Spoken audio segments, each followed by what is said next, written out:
Freddie soon had to confront the unacceptable and come to terms with the fact that he was dying. Typically, he faced his illness with great fortitude. We all knew he wasn't well, obviously, but it was something we never talked about. It was taboo to talk about anything. Even if there was a film or whatever on television which had to deal with AIDS or HIV or whatever.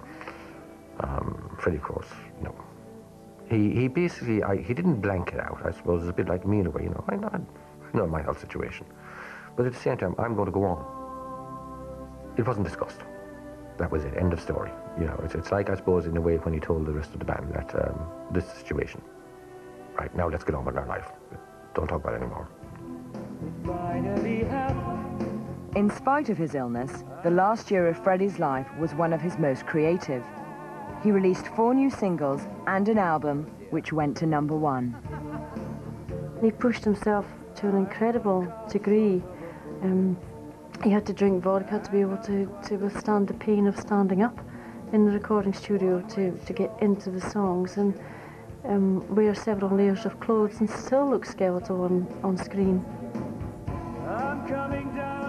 When he was making some of the last videos, had a bed set up through the back to lie down on because he was totally exhausted, and crawling on his knees in front of the sofa in the video for I'm Going Slightly Mad was a hugely painful experience for him.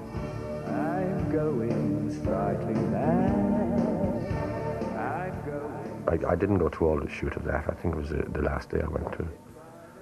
And I walked right past Freddie. I had to do a double take. I didn't recognize him. I mean, obviously with his makeup and everything.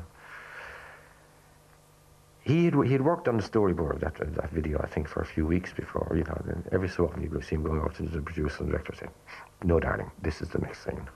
You know, this was him. I mean, he was at his being a perfectionist. You know, and he never let anything slip by him.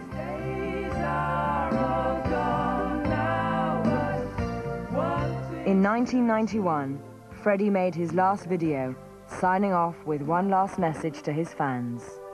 I still love you.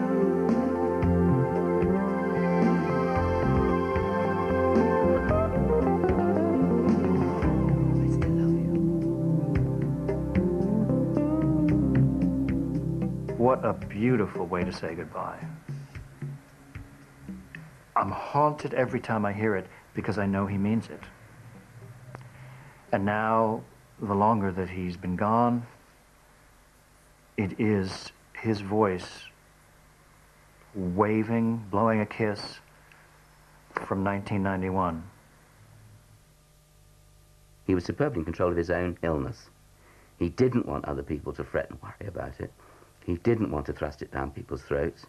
And he wanted to manage it as only he could. And he was completely in control of that. I mean, to the point of, well, we all know the stories.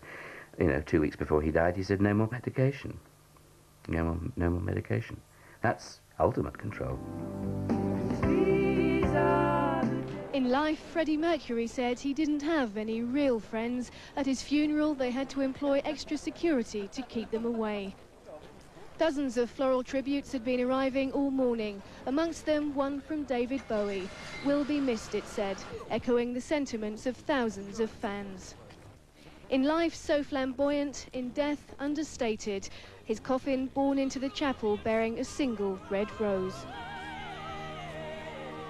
A short service featuring the music of Montserrat Caballé was conducted according to Freddie's Persian Zoroastrian faith. The congregation joining with priests in prayer and chanting. God will, we will meet again someday. The news of Freddie's death from AIDS stunned the world, but none more so than the other members of Queen, there to mourn the loss of the man they call the greatest and most beloved member of our family.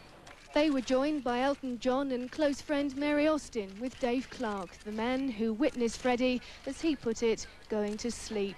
And as ever, the loyal fans, there to pay their last respects. He's rock and roll, he always has been. He always will be, even though he's now dead. Queen will never be again. But their music will live on. I don't care what anybody says. When I'm dead, who cares, Freddie said in his last interview. Today, dozens proved they did.